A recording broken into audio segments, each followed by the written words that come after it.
Have you ever wondered why gingerbread men are so iconic during the holiday season? Let's dive into the sweet science behind these festive treats. Gingerbread men are a classic winter treat, often sharing a humanoid shape with stubby feet and no fingers. The face can be decorated using indentations or candy stuck on with icing.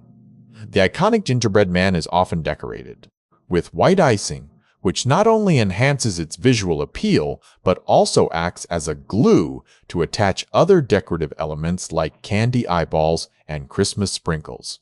The perfect gingerbread man recipe includes ingredients for both the cookies and the icing.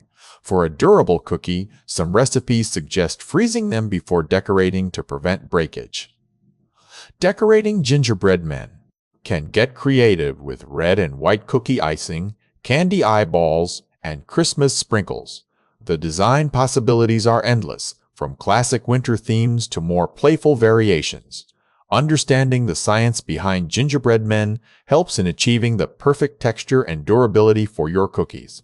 Whether you're making them for holidays or just for fun, mastering these treats can be a rewarding experience. From classic winter themes to cheeky Aussie versions in bikinis, gingerbread men are not only delicious, but also offer endless creative possibilities. Whether you're decorating for the holidays or just having fun, these cookies are a timeless treat. What's your favorite way to decorate gingerbread men? Share your creative ideas in the comments below, and don't forget to subscribe for more holiday treats.